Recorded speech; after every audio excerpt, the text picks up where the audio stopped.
There's always existed in Asia these hidden invisible fortunes and people who spend millions of dollars a year on the finest things in life, but do it totally under the radar. How much of my book is based in reality? About 150%.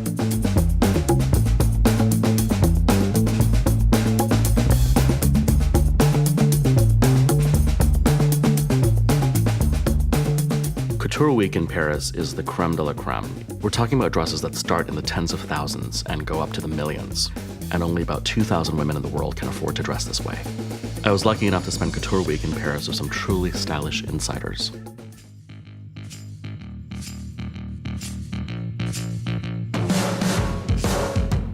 Heart Evangelista.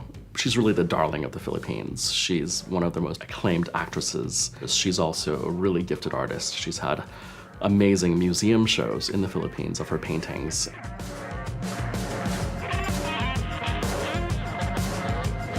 Hi! So here we are.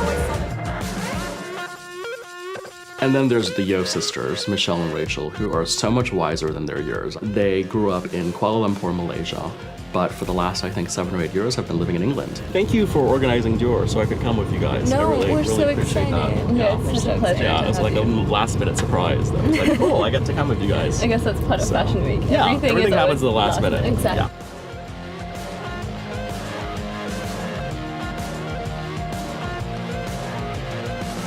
Beiping Chang is this dynamo. She, I think, was raised partially in Sydney and in Singapore. She now makes Hong Kong her home, where she's become one of the most important fashion influencers in Asia. It's always nice coming back to Fashion Week and you join your fashion family and see everybody.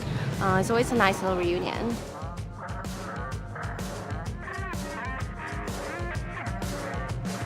I don't think Americans, for the most part, really understand how this level of Asian women shop.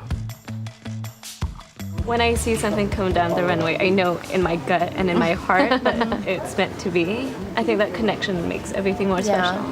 Everything's really about this private experience. Couture itself was made to make the client feel special. Exactly. It's made for you. Going to these very exclusive fashion shows and then going for your private fittings. But then also there are jewelry showings and jewelry parties where they meet jewelers and select stones and really be in that world of helping to create what they buy. So the spending is on a whole other level. I really want to see the behind the scenes. Yeah. And the seamstresses are the real heroes. Yeah, Definitely. that's true. It's so nice to see where all the materials and all the embroidery comes from before it gets to the runway. Like Lesage, I'm in love with. Like the embroidery is just so beautiful, and like all the shoes for Chanel is like made in Massaro. Couture is really special because it celebrates the highest level of craftsmanship and creativity. So It's actually like buying art. Like, Yeah, it's really literally. art, and it's Couture like is wearable art. And like, Exactly. if you can put it on yourself, why not? There are only about 15 haute couture designers in the world because the standards are so high. Each one of them is personally appointed by the Chambre Syndicale of Haute Couture. These dresses go from the runway to a one-of-a-kind custom-fit piece. So when these women are buying a gown, they know they are literally buying a piece of history. you have an appointment and then you just get to try on all these beautiful clothes and decide which piece you want. Even just going to fittings or like when you're attending shows and they're like there putting dresses on you, it's just so fun. On average, we do sort of 3 fittings because I think my body changes during that time anyways. What are the shows are you looking forward to? Definitely Giambattista Valli tonight. He's my favorite, as you know. So He did your wait to wedding see. dress, Yes, right? he did. Yeah. What was the process like?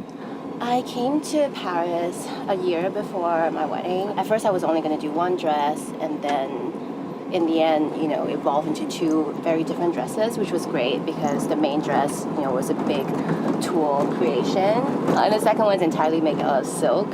So, and it had these handcrafted petals that he pinned like each petal on. So did he supervise the fittings?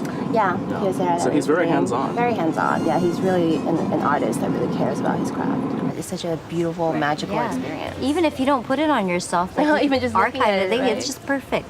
I mean, it tells a story of this time when I went to Paris. I got this dress for me. When you have your kids, it's something you share and pass on. I'm a collector. I love collecting bags, Birkins specifically, and Kelly's. It's a really good investment. You do the most beautiful customizing on Birkins too. You paint on them, don't you? Well, I mean, I when do. did that start?